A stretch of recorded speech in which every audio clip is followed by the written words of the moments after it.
Good afternoon.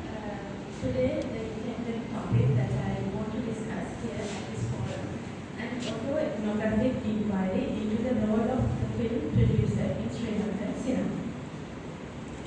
Let me explain the background of the study first. So when it comes to, I'm sure you all are familiar with the subject, which is film, and at the same time, the title, the job role, which I'm going to present to talk about, is the film producer.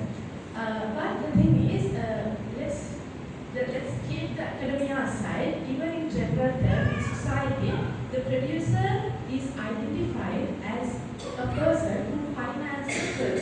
But here, I'm talking about the real job role of the producer is not just an investor, and it is not a less creative role as well.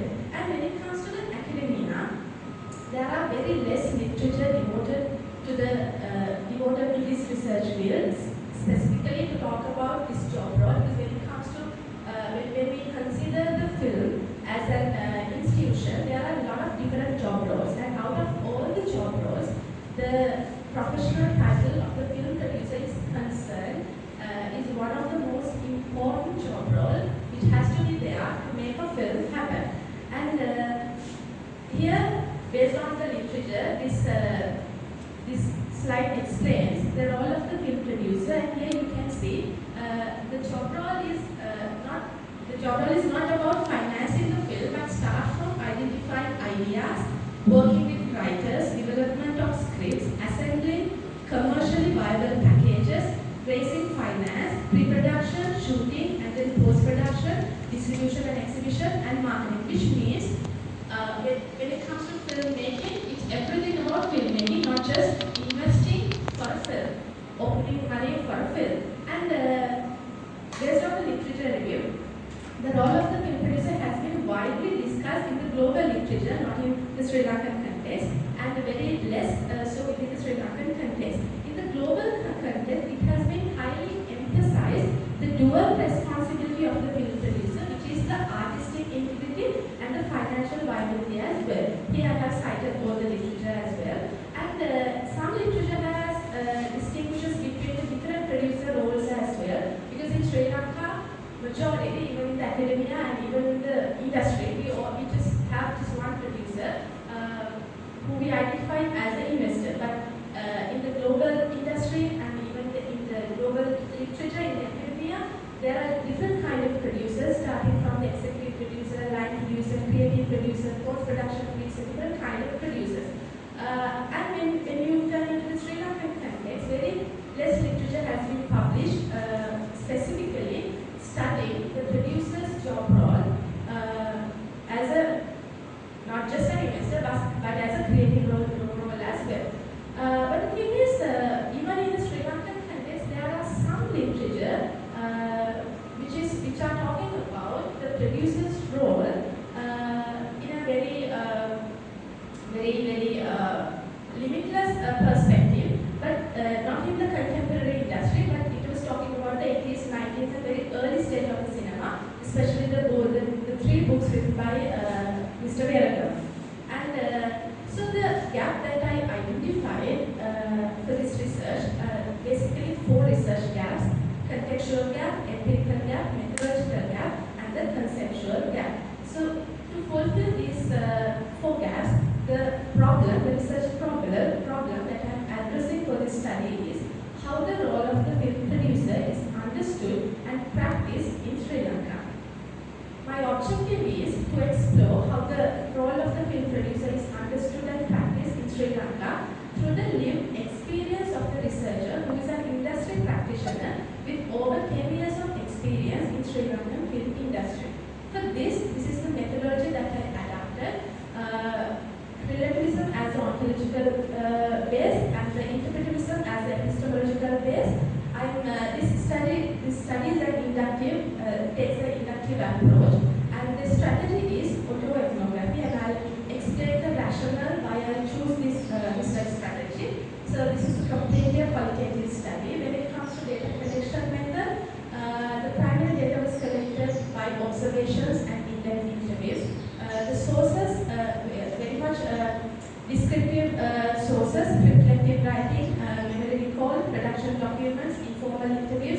had conversations with crew members, and secondary sources were taken from research papers, books, and theses. And when it comes to the sample, here I have taken 2 case studies, more than like 2 case studies based on the purposive sampling technique, and data were analyzed using thematic analysis. And there, when it comes to the thematic analysis, I was adapted Bloom and Clark's thematic analysis framework. There I considered both semantic themes and latent themes. So the rationale, I specifically mentioned this on the title as well. This is an autoethnography. So the rationale for this research strategy is autoethnography is ideal because it transforms personal experience into analytical insights, linking the self with the society. It allows the researcher to reflect, analyze, and theorize researchers' own practical to reveal systematic issues in Sri Lankan film industry, something no outsider method could achieve with equal authenticity or depth. Because to prove it further, as I said here, the researcher herself act as the resource person as well. That's how autoethnography works as a strategy. So with 10 years of experience from 2015 to 2025, performing different roles in the industry, especially related to the production management, directly working with different kinds of producers. The experience the researcher gathered by working in the industry, so these experiences have been transmitted to a scientific method and explaining how the producer's role has been identified and practiced in the contemporary Sri Lankan film industry. This is the thematic map.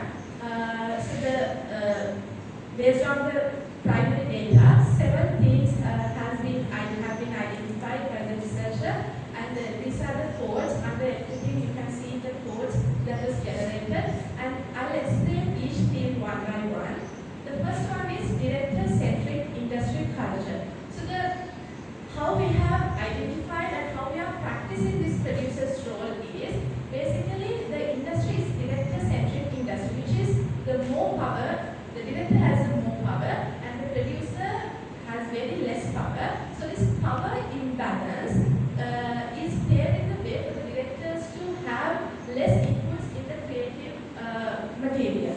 And the producer has a financer, because we all consider producer as someone who is just there to invest money for the craft and more than nothing more than that. And lack of professionalization in production management is, I'm comparing this with the global standards and the literature. So the absence of structured system in the production knowledge, these are not, they are just doing it with experience and not without the proper knowledge in terms of academic knowledge or other experience.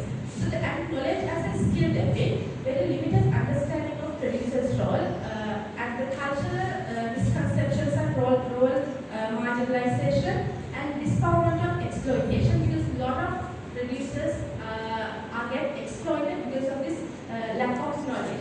And so there is this need of redefining the producer's role. It's not just to say that okay, we should not give more power to the director, but this balance is very much important to make a film success.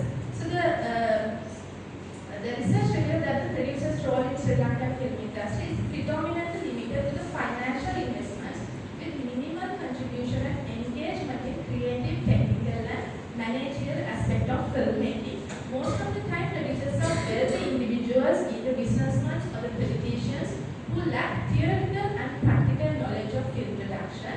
Additionally, some investors engage in film production for non-artistic reasons. For example, money laundering and for the social prestige and the intentions like that. And the very reasons led them to passive participation, confusion, frequently exploitation and disappointment. They end up with the disappointment because the very much passive participation made them end up like that. And because of the absence of clarity and authority of producer's role in the film production, the collaborative relationship between the director and the producer breaks and discourage future investments in the industry, because after one film or like 2 films, they are not going to invest anymore in the industry. Because of that, we are losing a lot of good producers in the industry. Since the contemporary Sri Lankan film industry is director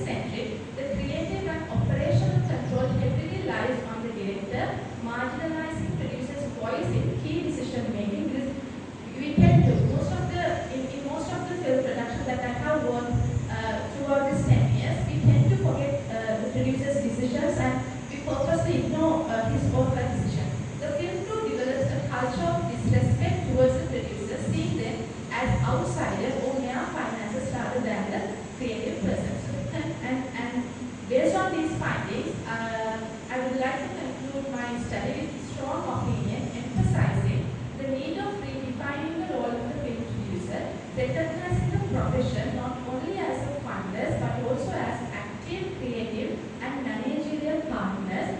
It is at the moment, even in the industry, even in the academia, we are talking about sustainable of the industry, and there we are talking about the professionalism as well. And we are talking about directors, scriptwriters, actors, and these kind of job roles, and very less academic and industry attention has been paid to the role of the producer. And so it's very much needed as an industry requirement, as an academic requirement to understand the job role professionally, because it's not just putting or like investing money in a film. Rather than that, that person is gonna be that person is gonna hold the creative rights, the intellectual rights to the production, but without having inputs like other than the finance,